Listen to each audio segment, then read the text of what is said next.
История горских народов хранит немало войн и вооруженных конфликтов. Абхазо-адыгские, аланские, тюркские, славянские, романские и другие народы Евразии создали уникальную воинскую культуру, определявшую их самобытность и ментальность. Важнейшими составляющими этой культуры были музыка, театр, архитектура, изобразительное и декоративно-прикладное искусство. Каждый из выступавших на научном форуме затрагивал в своем докладе ту или иную область. Российский композитор и искусствовед Игорь Мацеевский уже много лет исследует традиции применения различных этнических инструментов. Люди осознавали огромное воздействие инструментальной музыки на людей окружающих. Известно, что, например, у абхазов, извините, что я абхазский пример в Абхазии привожу, но у абхазов под игру на черпыне, это очень интересно, есть под эту музыку на черпыне, на открытой флейте с тремя-шестью отверстиями, скот лучше пасется. Лучше получается, когда именно он есть. Более того, рассказывают, что когда вместо открытой флейты вставляли свисток, легче играть. Звучали очерпыны в доме покойника. В том числе в жанре песен, которые пели 3-4 певца, да, аккомпанируя себе на инструменте.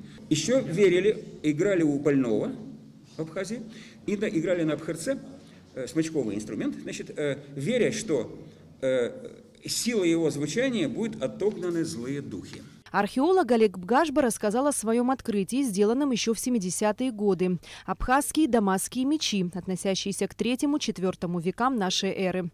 Технология изготовления таких мечей была уникальной, а само оружие практически бесценным. Вот эта сердцевина сплетенная была сплетена из железа с помощью и с этими закаленными стальными полосами.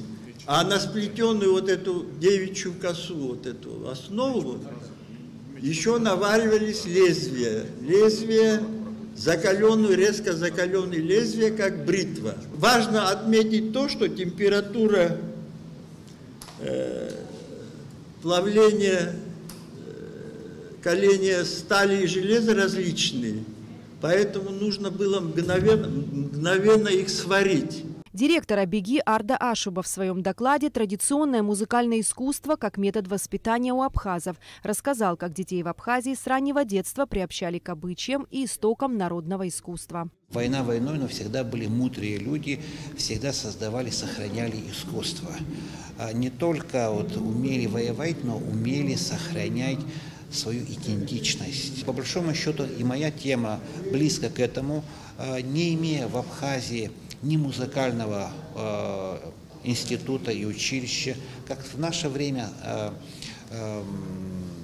умели воспитывать детей в духе Апсвара. Сегодня мы имеем то, что мы сохранили, народное песнопение и прочее, это все это вот та школа, которая была создана в то время. Форум, посвященный военной тематике в этническом искусстве горских народов, продлится 8 дней и завершится 21 сентября.